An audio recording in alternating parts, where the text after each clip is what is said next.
On dira que Yoshua, tant qu'il était chez Moshe, aux côtés de Moshe, personne n'avait la conscience de la grandeur vraiment de Yoshua. Personne ne pensait qu'il allait être celui qui allait continuer Moshe Rabbeinu. C'est seulement quand Moshe se retire que tout à coup, on se rend compte de la grandeur de Yoshua. Pourquoi?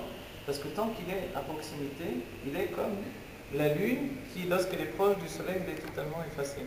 Et quand elle se retire, elle commence à devenir de plus en plus claire. De la même manière, ici, les mondes avaient besoin d'un retrait absolu de la lumière pour pouvoir exister. C'est pour ça que le cave, lui, il vient, il pénètre, il se retire, il pénètre, il se retire. Et il va donner au monde d'exister chacun selon leur niveau. Maintenant, cette faculté, dans le cave Ensof, dans la ligne de lumière infinie, de remplir les mondes selon leur spécificité, alors le cave le porte en lui par le fait qu'il a à la fois la mesure du dîme, la mesure de la rigueur de se retenir, et la mesure de générosité de se donner. Dans ce fait-là, il est totalement différent, totalement l'équilibre des deux. Il donne l'existence, toute l'existence vient de lui, et en même temps il sait se retenir pour ne pas noyer d'existence les mondes qui pourraient se noyer, comme une ville qui serait recouverte par de l'eau, elle n'existerait plus. Elle serait là, tout serait là, mais elle serait noyée. De la même manière, il donne suffisamment pour éclairer le monde, mais non pas le détruire.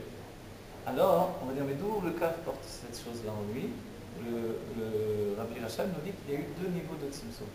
Il y a un Tzimtzum qui s'appelle Bessiluk, la lumière se retire totalement, il a préparé l'endroit qui soit vide d'existence.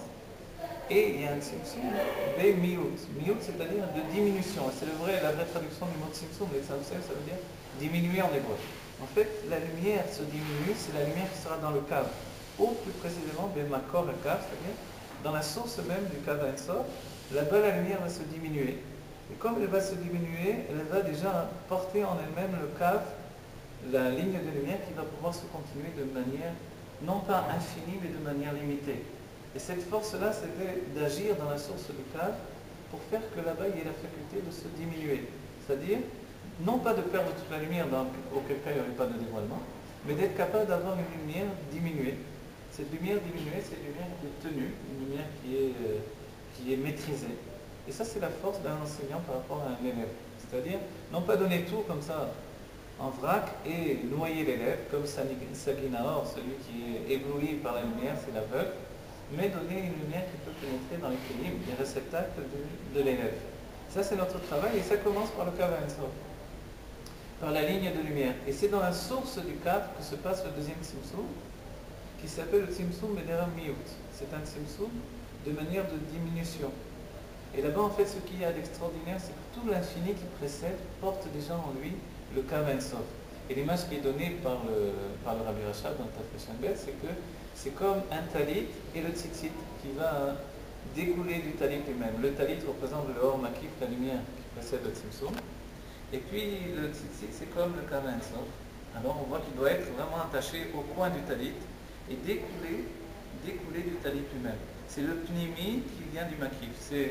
On va le traduire en termes de psychologie, c'est la conscience qui provient de l'inconscient. Donc c'est ce qui peut pénétrer dans les mondes et qui vient d'un niveau qui précède les mondes.